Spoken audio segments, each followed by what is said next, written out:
Hi குட்டீஸ்களா. இன்னைக்கு வந்து நீங்கள்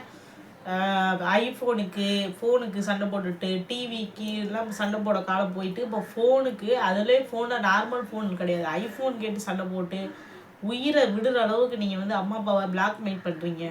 தயவு செய்து உங்கள் அம்மா அப்பாவை எந்த விதத்துலையும் டார்ச்சர் பண்ணாதீங்க.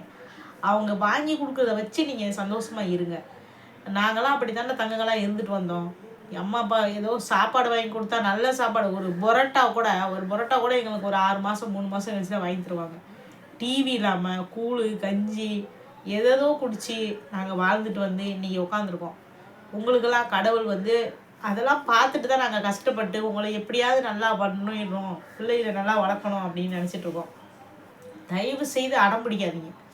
உங்கள் அடம் பிடிச்சிங்கன்னா உங்களுக்கு வந்து எதுவுமே கிடைக்காது. அடம் பிடிக்காதீங்க. அம்மா அப்பாட்ட என்ன இருக்கோ அதை வச்சு சந்தோஷமாக இருங்க. டார்ச்சர் பண்ணாதீங்க. இன்றைக்கி நான் உண்மையான நடந்தது, எனக்கு நடந்தது, ஒரு தாயாக உங்களுக்கு நான் அதை பதிவு பண்ணுறேன். இது வந்து என் பெரிய பையன். அவன் நீங்கள் எங்கள் உலகத்தில் இல்லை. ஆனால் வந்து அவன் உங்களை மாதிரி டார்ச்சர்லாம் பண்ணல. கடைசியாக ஒன்று கேட்டேன், அம்மா நான் எப்போம்மா நடப்பேன் அப்படின்னு கேட்டான். ஏன்னா இவனுக்கு வந்து ஆக்டர் நெப்போலியன் சார் இருக்கார் இல்லையா, அவங்க பையனுக்கு இருக்கிற அதே பிரச்சனை என் பையனுக்கு. ஆனால் என் பையனுக்கு வந்து அவனும் 2K கிட்ஸ் தான், 2005 பிறந்தான்.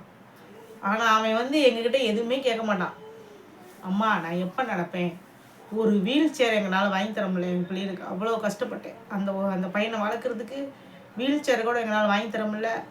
அப்போல்லாம் வந்து இருக்கிற ஆட்சியில் வந்து நம்ம ஏதாவது எழுதி கொடுத்தா இது குறைபாடு, அதனால வந்து வீல் சேர்லாம் கிடைக்காது அப்படின்லாம் எங்களை அனுப்பிச்சி விட்டாங்க. KK நகரில் ஒரு இடத்துக்கு போய் நாங்கள் எழுதி கொடுக்கலான்னு போனோம். அங்கேயும் வந்து எங்களுக்கு எதுவுமே கிடைக்கல.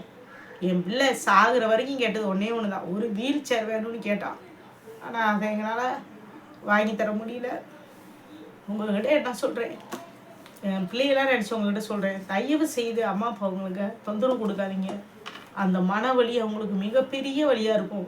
கஷ்டப்பட்டு உழைச்சா கூட பரவாயில்ல, ஆனால் நீங்கள் கொடுக்குற டார்ச்சர் இருக்கே அது அவங்கள வந்து கொன்னுரும். தயவு செய்து ஒரு அம்மாவை உங்களை கெஞ்சி கேட்டுக்கிறேன், எந்த பிள்ளையும் அடம் பிடிக்காதீங்க. என் பையனுக்கு இன்றைக்கி இருந்தானா 21 வயசு. என் சின்ன பையனை பார்த்துட்டு அவன் கேட்பான், நான் எப்போம்மா நடப்பேன், நான் எப்போம்மா அண்ணன் தம்பி மாதிரி ஓடுவேன் அப்படிலாம் கேட்டு போயிட்டான். அதனால அவன் வாழ வேண்டிய வயசில் எதுவுமே அனுபவிக்காமல் போயிட்டான். உங்களுக்கு வந்து நல்ல கை கால் எல்லாம் சுகமாக கொடுத்துருக்கு.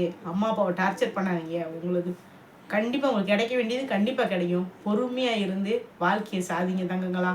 எந்த விதத்துலேயும் அம்மா அப்பாவை தொந்தரவு பண்ணாதீங்க. நன்றிப்பா.